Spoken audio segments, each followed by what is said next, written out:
আজও বাংলার ওপরে ধেয়ে আসবে ব্যাপক ঝড় বৃষ্টি, সতর্কতা ইতিমধ্যে জারি হয়েছে। 1 এবং 2 তারিখে কিছুটা বৃষ্টিপাত কমবে, তবে হবে। 3 এবং 4 তারিখে আবারও জোরালো বজ্র বিদ্যুৎ সহ ঝড় বৃষ্টির তাণ্ডব দেখা যাবে বাংলার উপরে। মৎস্যজীবীদের কিন্তু সতর্কতা রয়েছে 3 তারিখ পর্যন্ত সমুদ্রে যাওয়ার ক্ষেত্রে। পশ্চিমবঙ্গ, বাংলাদেশ এবং উড়িষ্যার মৎস্যজীবীরা একটু সতর্ক থাকবেন, এই বার্তাটা কিন্তু দিয়েছে আবহাওয়া দপ্তর। এবারে বৃষ্টিপাত উত্তরবঙ্গ, দক্ষিণবঙ্গ, বাংলাদেশ ও উত্তর পূর্ব ভারতে অনেক জায়গাতেই হবে, কারণ মৌসুমি অক্ষরেখা গাঙ্গেয় পশ্চিমবঙ্গ, বাংলাদেশের উপর দিয়ে একদম নাগাল্যান্ড বা মণিপুর পর্যন্ত বিস্তৃত রয়েছে। ঝাড়খণ্ডের উপর দিয়েও বিস্তৃত রয়েছে। ফলে জলীয় বাষ্পের উপস্থিতি এখনও কিন্তু যোগান হতেই থাকছে। ফলে তাপমাত্রা অনেকটাই কিন্তু কমে গেছে এবং সেই পরিস্থিতি প্রায় বজায়ই থাকবে। মাঝে মাঝে হয়তো পরিষ্কার হবে, একটু আধটু রোদ রোদ দেখা যাবে, কিন্তু বিশেষ করে দুপুরবেলার পর থেকে রাতের মধ্যে বৃষ্টিপাত কিন্তু আসবে, যেখানে কোথাও কোথাও তীব্র বৃষ্টিপাত লক্ষ্য করা যাবে আগামী 4-5 দিনের মধ্যে। 2-1 দিন হয়তো কোথাও কোথাও একটু কম হবে, দেখবেন যে সেখানে আবার ঝেড়ে বৃষ্টিপাত নামছে, অর্থাৎ ভারী বৃষ্টিপাত। এবং আবহাওয়া দপ্তর ইতিমধ্যে কমলা সতর্কতা জারি করেছে উত্তরবঙ্গ এবং দক্ষিণবঙ্গের বেশ কিছু অংশে। ভারী বৃষ্টিপাত তো আশঙ্কা থাকছে, আমাদের বলেছিলাম যে 29 তারিখ থেকেই মূলত বৃষ্টিপাতের জোর কিন্তু বাড়বে। তো আমরা দেখেছিলাম যে বিকেলবেলার দিক থেকে রাতের মধ্যে একদম কলকাতা, হাওড়া, হুগলি, 24 পরগনার দিকে কিন্তু সেই মেঘ বর্ধমান, পুরুলিয়ার কাছ থেকে কিন্তু ধেয়ে আসে এবং নদিয়া পর্যন্ত তাণ্ডব দেখায়। অনেক জায়গাতেই প্রচুর বৃষ্টিপাত, ভারী বৃষ্টিপাত এবং জলমগ্ন পরিস্থিতি করে আবহাওয়া কিন্তু বেশ আরামদায়ক করে তুলেছে। জানাবেন আপনাদের এলাকায় কেমন ঝড় বৃষ্টি হয়েছে। বাংলাদেশে বিশেষ করে খুলনা, বরিশাল, ঢাকা, চট্টগ্রাম এই বিভাগগুলিতে অনেক বৃষ্টিপাত রয়েছে। ত্রিপুরা বৃষ্টিপাত থাকবে, মিজোরামে বৃষ্টিপাত থাকবে, নাগাল্যান্ড, মণিপুরে বৃষ্টিপাত থাকবে। পাশাপাশি উত্তর ভাগের দিকেও মেঘ তৈরি হবে, মেঘাচ্ছন্ন আকাশ থাকবে। উত্তরবঙ্গ সহ উত্তর পূর্ব ভারতের বিভিন্ন অংশ, সেখানেও কিন্তু বৃষ্টিপাত থাকবে। চলুন আমরা একে একে দেখাচ্ছি কোথায় কিভাবে হবে। একটু আধটু পরিবর্তন অবশ্যই হচ্ছে আপডেটে, সেগুলোও দেখাবো। প্রতিনিয়ত আপনাদের আপডেট দেখাচ্ছি, এর পরের আপডেটে আরও কিছু আপডেট দেখাবো। তো ভিডিওটিকে অবশ্যই লাইক করে দেখতে থাকুন।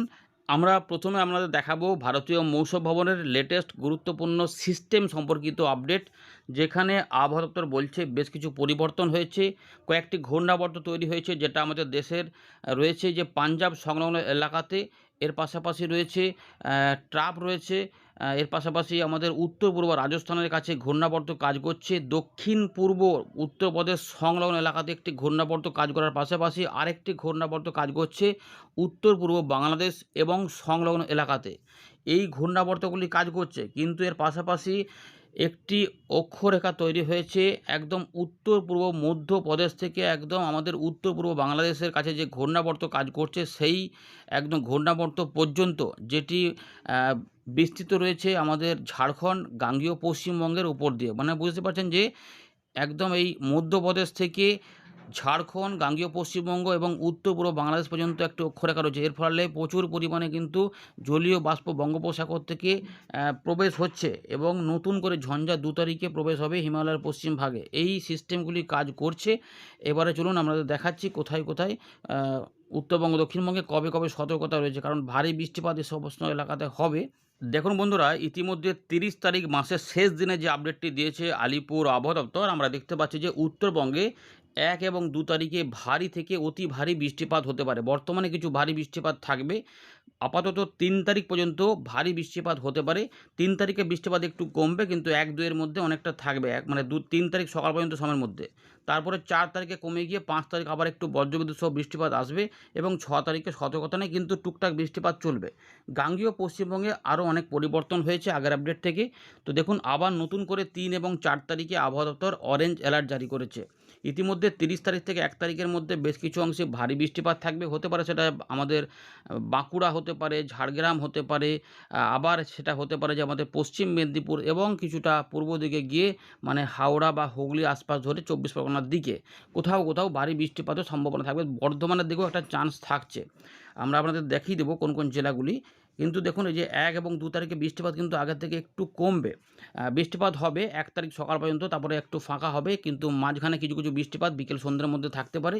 4 এবং 5 তারিখ এখানে কিন্তু 4 এবং 5 তারিখ নয়, 3 এবং 4 তারিখ 3 এবং 4 তারিখে বৃষ্টিপাত বাড়বে। তার মধ্যে 4 তারিখে মানে যেদিনে ভোটের রেজাল্ট বেরোবে সেদিনে কিন্তু কলকাতা তার পার্শ্ববর্তী যে জেলাগুলি রয়েছে সেই জেলাগুলিতে একটু জোরালো বজ্রবিদ্যুৎ সহ ঝড় বৃষ্টির ব্যাপকতা থাকতে পারে। 5 তারিখে কিছুটা হবে, 6 তারিখের দিকে আবার একটু কমবে, তারপরে আবার কিছু, কিছু থাকবে কিন্তু সতর্কতাগুলো একটু করে কমতে থাকছে। সুতরাং বলা যায় যে আমরা 4 তারিখ বা 5 তারিখ পর্যন্ত এখনও ভালো বৃষ্টিপাতের প্রভাবের মধ্যে চলেছি। মানে রয়েছে আরকি। সেগুলো কিন্তু আস্তে, আস্তে থাকবে এবং আপনারা অবশ্যই এগুলো মানুষজনকে জানিয়ে রাখবেন। চাষি ভাইরা তো মাথায় রাখবেনই। এবার আমাদের ডিস্ট্রিক্ট ওয়াইজ একবার দেখিয়ে দিয়ে একদিনের আপডেটটি দেখাচ্ছি, যেটা 1 তারিখ সকাল পর্যন্ত সময়ের মধ্যে। উত্তরবঙ্গে দেখতে পাচ্ছেন যে উপরের দিকের দার্জিলিং, জলপাইগুড়ি, আলিপুরদুয়ার, কোচবিহার এই যে জেলাগুলি রয়েছে এখানে কিন্তু হতে পারে ভারী বৃষ্টিপাত এবং ঝড় বৃষ্টি মোটামুটি 40 থেকে 60 কিলোমিটার গতিবেগে কোথাও, কোথাও থাকতে পারে। সব জায়গাতে নয়, কোথাও, কোথাও। উত্তর দক্ষিণ দিনাজপুর, মালদা এখানেও বিক্ষিপ্ত বৃষ্টিপাত থাকবে, কারণ বিহার এবং বাংলাদেশের রংপুর, রাজশাহী এই যে অঞ্চলটা রয়েছে এইখানে কিন্তু বৃষ্টিপাতের প্রকোপগুলো থাকবে। বুঝতে পেরেছেন? তো এই জায়গাগুলো রয়েছে। এই পরে যেটা হবে আপনাদের বলি, এই যে দক্ষিণবঙ্গের ব্যাপারটা দেখুন। দক্ষিণবঙ্গে কিন্তু মূলত দেখুন বৃষ্টিপাত আসবে ঝাড়খণ্ডের দিক থেকে আসবে, কিন্তু আমাদের বাঁকুড়া, পূর্ব বর্ধমান, নদিয়া এখানে রয়েছে পশ্চিম মেদিনীপুর, হুগলি, হাওড়া, কলকাতা এবং উত্তর 24 পরগনা। বুঝতে পেরেছেন? তো এই দিকটাতে কিন্তু বৃষ্টিপাতের প্রকোপগুলো থাকবে, যেখানে ঝড় বৃষ্টির প্রকোপটা হতে পারে। মানে এই এলাকার আবার এমন হতে পারে যে ওর দিকটা একটু উপর দিকটা একটু কমে গিয়ে নিচের দিকে বা পূর্ব মেদিনীপুর, দক্ষিণ 24 পরগনার উপরেও বৃষ্টিপাত জোরালো ঢেলে দিতে পারে। আমরা আবারও ফেরত চলে এলাম উইন্ডির লাইভ স্ক্রিনে। এই মুহূর্তে দেখতে পাচ্ছেন মেঘ কিন্তু এখনও বেশ কিছু অংশে রয়েছে, কোথাও পরিষ্কার, কোথাও আবার নতুন নতুন মেঘ তৈরি হচ্ছে। বঙ্গোপসাগর উত্তরভাগে রয়েছে মেঘ। এবার ভালো করে দেখুন কোথায় কোথায় বৃষ্টিপাত আসবে। নতুন নতুন মেঘ প্রথমে আপনাদের মেঘমালা মোডে দেখিয়ে দিই, তাহলেই বুঝতে পারবেন যে মেঘ কখন কোথায় কীরকম তৈরি হতে পারে। এই সমস্ত এলাকার উপরে কিন্তু এই যে এইখানটাতে রয়েছে অক্ষরেখাটা, এই জায়গার উপরে কিন্তু মেঘের ঘনঘটা বেশি হতে পারে এবং বৃষ্টিপাতও এখানে থাকবে। এইখানে প্রচুর জলীয় বাষ্প এখানে টানছে। দেখুন দেখাচ্ছে আস্তে, আস্তে প্রথমে মেঘমালা মোডে আপনাদের দেখাচ্ছি। দেখুন মেঘমালা মোডে দেখাচ্ছি, দেখুন এই যে পরের দিকে এই জায়গাতে কিন্তু মেঘলা, মেঘলা হয়েই রয়েছে এবং এখানে জলীয় বাষ্প দেখতে পাচ্ছেন যে প্রচুর জলীয় বাষ্প ঢুকছে এবং এখান থেকে শুষ্ক হাওয়া রয়েছে, ফলে এই জায়গাতে ঘূর্ণাবর্তের মতো কাজ করছে। এখানে ঘূর্ণাবর্ত রয়েছে এবং এইখানে ঘূর্ণাবর্ত রয়েছে। জোড়া ঘূর্ণাবর্তের প্রভাবে প্রচুর জলীয় বাষ্প ঢুকছে। দেখুন পরের দিকে মোটামুটি বিকেলের পর থেকে সম্ভবত মেঘ তৈরি হতে পারে। হয়তো ঘন্টা খানেক, ঘন্টা দুয়েক কোথাও, কোথাও ক্ষেত্র বিশেষে দেরি হতে পারে। মানে রাত পর্যন্ত সময়ের মধ্যে সম্ভাবনা থাকছে যে এই যে ঝাড়খণ্ড রয়েছে ভালো করে দেখে নিন, এই এলাকার উপরে বৃষ্টিপাতের মেঘটা তৈরি হওয়ার সম্ভাবনা রয়েছে। এই যে কারণ পরিস্থিতি কিন্তু অনুকূল রয়েছে, তাই এইখানে বজ্র বিদ্যুৎ সহ বৃষ্টিপাতের প্রকোপ এখানে থাকে। এইভাবে মেঘ আস্তে, আস্তে দেখুন পরের দিকে মেঘ এই যে মাঝখানটাতে এই জন্য এখানে অরেঞ্জ অ্যালার্ট দেওয়া রয়েছে। এখানে কিন্তু ভারী মেঘ তৈরি হতে পারে। কোথাও, কোথাও ঝড়ে বৃষ্টির ব্যাপক প্রভাব থাকতে পারে। দিয়ে এটা কিন্তু আস্তে, আস্তে মানে রাত থেকে সকালের দিকে বাংলাদেশের উপর দিয়ে এটা একদম ত্রিপুরা, মিজোরামের দিক পর্যন্ত এখন চলে যাবে। একদম বঙ্গোপসাগরের দক্ষিণ ভাগ হয়ে এবং উত্তরবঙ্গের দিকে রাত থেকে সকালে আসবে। যার জন্য এখানে ভারী বৃষ্টিপাতের অ্যালার্ট দেওয়া রয়েছে উত্তরবঙ্গের জেলাগুলিতে। আলিপুরদুয়ার, কোচবিহার, জলপাইগুড়ি, দার্জিলিং, কালিম্পং এবং আসাম, মেঘালয়তেও রয়েছে ভারী বৃষ্টি। কোথাও, কোথাও দু এক জায়গায় প্রবল ভারী বর্ষণও হতে পারে। যেমন এই যে বাংলাদেশের রয়েছে খুলনা, বরিশাল, চট্টগ্রাম বিভাগের কোথাও, কোথাও মাঝখানটাতে ভারী মেঘ মানে অতি ভারী, অতি মেঘ আর কি তৈরি হতে পারে, যেখানে প্রচুর বৃষ্টিপাত ঢেলে দিতে পারে এবং অনেকটা সময় ধরে বৃষ্টিপাত। ভালো করে দেখুন এখানে আমরা বৃষ্টিপাত মোডে যদি ফেলে দেখাই বা এই যে বজ্র সেলে দেখুন এরকম থাকবে, তো এরকমভাবে দেখুন ঝোড়ো হাওয়া থাকছে, দেখুন কত ঝোড়ো হাওয়া থাকছে। আর বৃষ্টিপাত বলতে দেখুন যে তীব্র বৃষ্টিপাত হতে পারে এই এলাকাটার উপরে। রাত থেকে সকালে এই বৃষ্টিপাত আসতে পারে। এই যে আমাদের দক্ষিণ 24 পরগনা বা আমাদের নদীয়ার কাছাকাছি এই যে দেখুন কৃষ্ণনগর, শান্তিপুর, চাকদা, বনগাঁ এই এলাকায় রয়েছে, ঝিনাইদহ, কর্তারপুর, যশোর, নড়াইল, অভয়নগর থেকে শুরু করে টুঙ্গিপাড়া, খুলনা, বাগেরহাট, কাওয়াখালী, বরিশাল, ভোলা, বামুনদিয়া এদিকে রয়েছে লালমোহন, চরফ্যাশন, হাতিয়া এই এলাকা পর্যন্ত মানে প্রচুর বৃষ্টিপাত যেতে পারে এবং এগুলো সব ত্রিপুরার দিকেও যাবে। ভালো করে দেখুন এইভাবে কিন্তু যে প্রচুর বৃষ্টিপাত এই এলাকার উপরে রয়েছে রাত থেকে সকালে। এখানে আমাদের হয়তো একটু কমে যাবে কিন্তু ভোরের দিকে পর থেকে, কিন্তু এই জায়গাগুলোতে প্রচুর বৃষ্টিপাত তার আগে পর্যন্ত কিন্তু ঢালবে, যে একদম উত্তর পূর্ব ভারত পর্যন্ত ঢালবে, উত্তরবঙ্গ রাত থেকে সকালে। তার আগে আমাদের এখানে যে বৃষ্টিপাতটা থাকবে দেখুন এই যে ঝাড়খণ্ডে এবং উড়িষ্যার পূর্ব দিক থেকে এইখান থেকে মেঘ তৈরি হতে পারে প্রথমে। সেই মেঘ ধীরে ধীরে ঘনাতে ঘনাতে এগোতে পারে, একটা সম্ভাবনা থাকছে। কারণ আমরা তো বলেছিলাম যে 1 তারিখ পর্যন্ত সময়ের মধ্যে বৃষ্টিপাতের সবচেয়ে বেশি দুর্যোগ মানে হতে পারে 29 থেকে 1 তারিখ এটা বলেছিলাম। তো 29 তারিখ বৃষ্টিপাতটা ইতিমধ্যে হয়েছে বিকেল সন্ধ্যের পর থেকে রাতের মধ্যে, এবং এখনও পর্যন্ত চান্স রয়েছে এই জায়গাগুলো পুরুলিয়া, বাঁকুড়া, ঝাড়গ্রাম, 2 মেদিনীপুর সহ কলকাতা, হাওড়া, হুগলি এবং 24 পরগনা এই এলাকার উপর দিয়ে ভারী মেঘ চলে যেতে পারে, যার মধ্যে রয়েছে পুরুলিয়া, বাঁকুড়া, পূর্ব বর্ধমান, তার সঙ্গে নদিয়া এবং হুগলি, হাওড়া হাওড়া, কলকাতার উপরে এই এলাকার উপরে থাকতে পারে। তবে যদিও বীরভূম, মুর্শিদাবাদের দিকেও ভালো বৃষ্টিপাত রয়েছে এবং মালদায় দক্ষিণ দিনাজপুরেও বৃষ্টিপাত থাকবে। ভাগলপুর, পূর্ণিয়া, দেওঘর, ধানবাদ, জামশেদপুর এই এলাকারও বৃষ্টিপাত থাকবে এবং যা পুরো রাজশাহী হয়ে এদিকে আস্তে আস্তে এগিয়ে যেতে পারে। দেখতে পাচ্ছেন এই যে পুরো এলাকাটা ধরে কিন্তু বৃষ্টিপাত এগোতে পারে।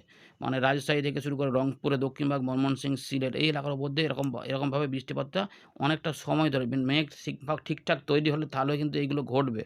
না হলে একটু কমাবাড়া করলে আবার 1 তারিখের দিকে একটু অন্য সময় বৃষ্টিপাত হবে।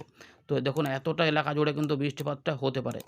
এই 1 তারিখ পর্যন্ত বৃষ্টিপাতটা হওয়ার পর এই যে হয়ে গেল এই দিকটাতে এই যে 1 তারিখেও বৃষ্টিপাত মূলত দেখবেন যে দক্ষিণ ভাগের দিকে এবং উপকূলবর্তী এলাকাতে নেমে পড়বে। উত্তরবঙ্গে যেমন চলছে মোটামুটি চলবে, হালকা মাঝারি ভারী চলবে, কিন্তু দক্ষিণবঙ্গে একটু পরিবর্তন হবে, এলাকা ভিত্তিক পরিবর্তন হবে। মূলত আমাদের দক্ষিণবঙ্গের উপকূলবর্তী যে জেলাগুলি রয়েছে সেখানে মেদিনীপুর, 24 পরগনা বা ঝাড়গ্রাম এই দিকগুলোতেই বেশি বৃষ্টিপাতের চান্স থাকবে। দেখুন এই যে ফাঁকাও হবে, আবার বৃষ্টিপাত কিছু অংশে তৈরি হবে, কিছু অংশে এই জায়গাতে তৈরি হবে। রাত থেকে সকালে 3-4 দিন উত্তরবঙ্গের জেলাগুলোতে বৃষ্টিপাত থাকবে। 1 এবং 2 তারিখে বৃষ্টিপাতগুলো একটু কিন্তু দক্ষিণবঙ্গে হালকা হয়ে যাবে, হবে না নয়, হবে, যে হালকা মাঝারি হবে, কিন্তু বাংলাদেশে থাকবে। আর এই জায়গাতে 2 তারিখ পর্যন্ত কিন্তু সতর্কতা থাকছে, কারণ এখানে দেখুন ভালো করে দেখাচ্ছি এই যে ঝোড়ো হাওয়া কিন্তু থাকবে, তাই মৎস্যজীবীদের সতর্কতা থাকছে এবং এখানে বজ্র সেল থাকবে এবং এই বৃষ্টিপাতটা থাকবে। আপনাদের দেখালাম এখানে এইরকম ভারী মেঘ থাকবে। বাংলাদেশে কিন্তু খুলনা, বরিশাল, ঢাকা, চট্টগ্রাম এই 4টে বিভাগ সবথেকে বেশি বৃষ্টিপাত পেতে চলেছে এবং আমাদের উত্তরবঙ্গে দার্জিলিং, কালিম্পং, জলপাইগুড়ি, আলিপুরদুয়ার, কোচবিহার, উত্তর দিনাজপুর, তার সঙ্গে রয়েছে আসাম, মেঘালয় এবং ত্রিপুরা দিকে কিন্তু দক্ষিণ আসামে ভালো বৃষ্টিপাত রয়েছে।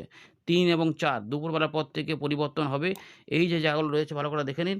কলকাতা, হাওড়া, হুগলি, 24 পরগনা, ঝাড়গ্রাম, পশ্চিম মেদিনীপুর, বাঁকুড়া, পুরুলিয়া এবং তার সঙ্গে কিছুটা নদিয়া এদিকে এবং পূর্ব বর্ধমান এই এলাকার উপরে ভারী মেঘ হতে পারে। যার মধ্যে এইখানের মেন ব্যাপারটা হচ্ছে যে হুগলি, হাওড়া, 24 পরগনা, কলকাতা এখানে জলমগ্ন পরিস্থিতি তৈরি হওয়ার সম্ভাবনা সবথেকে বেশি 3 এবং 4 এবং এখানে কিন্তু আমাদের বলে রাখি যে ঝোড়ো হাওয়া সমেত বৃষ্টিপাত থাকবে এবং এখানে তীব্র বজ্রবিদ্যুৎ অ্যাক্টিভিটি সহ বৃষ্টিপাত, মানে বুঝতে পেরেছেন যে এরকমভাবে প্রচুর পরিমাণে এই ব্যাপারটা থাকবে। তো এইরকমভাবে রয়েছে 4 তারিখে কিন্তু উত্তরবঙ্গ সহ দক্ষিণবঙ্গে বৃষ্টিপাত হবে, কিন্তু উত্তরবঙ্গের তুলনায় দক্ষিণবঙ্গে বৃষ্টিপাতটা সবথেকে বেশি হবে। কোথায় বেশি হবে না, কলকাতা, হাওড়া, হুগলি, 24 পরগনা, ঝাড়গ্রাম এবং পশ্চিম পূর্ব মেদিনীপুর তার সঙ্গে কিছুটা পুরুলিয়া, বাঁকুড়া ধরে এদিকটাতে কিন্তু বৃষ্টিপাতটা আসবে বেশি এবং এখানে কালবৈশাখী ঝড়ের মতন পরিস্থিতিও হতে পারে অথবা বজ্রবিদ্যুৎ সহ বৃষ্টিপাতের প্রকোপটা থাকতে পারে। ভালো করে দেখে নিন এই যে বজ্রবিদ্যুৎ সহ বৃষ্টিপাতটা থাকতে পারে, বুঝতে পেরেছেন? তো এরকমভাবে ঝোড়ো হাওয়াও কিন্তু থাকতে পারে। এখন মৎস্যজীবীদের সতর্কতা 4 তারিখে হবে কিনা সেটা আমরা পরে জানাবো। আপাতত উইন্ড প্যাটার্ন কিন্তু রয়েছে, বায়ু থাকতে পারে কিন্তু বৃষ্টিপাত থাকবে। রাত থেকে সকালে উত্তরবঙ্গে কিছু হালকা মাঝারি বৃষ্টিপাত থাকবে। তারপরে উত্তরবঙ্গের তুলনায় দক্ষিণবঙ্গে বৃষ্টিপাতটা হবে। 5 তারিখেও কিছু বৃষ্টিপাতটা থাকবে বলছে এখানে। এক পশলা কি 2 পশলা বৃষ্টিপাত একবার হুড়ুহুড় করে নেবে, মানে বৃষ্টিটা হয়ে চলে যাবে, এরকমভাবে ব্যাপার। স্টে নাও করতে পারে। 6 তারিখের দিকে বৃষ্টিটা একটু কমে যাবে। 7 এবং 8 এ কিন্তু মাঝে 1, 2 করে একটু করে টুকটাক করে বৃষ্টি, সুতরাং বৃষ্টিপাতের পরিমাণ কিন্তু আগের থেকে অনেক হালকা হবে। মাঝে হয়তো ওই 20-25 মিনিট, আধ ঘন্টা বৃষ্টিপাত হয়ে বা 1 ঘন্টা বৃষ্টিপাত হয়ে চলে গেল। এরপরে আবার কিছু হবে কিনা দেখুন, নতুন করে কিছু আসছে কিনা। বড় মাপের কিন্তু বৃষ্টিপাত এরপরে দেখা যাচ্ছে না। এবারে বঙ্গোপসাগরে একটু দেখে নেব নতুন কোনো সিস্টেম তৈরি হচ্ছে কিনা। 14 তারিখ পর্যন্ত কিন্তু কোনো ঘূর্ণিঝড় বা ঘূর্ণাবর্তের আশঙ্কা এই মুহূর্তে কিন্তু নেই। ধন্যবাদ।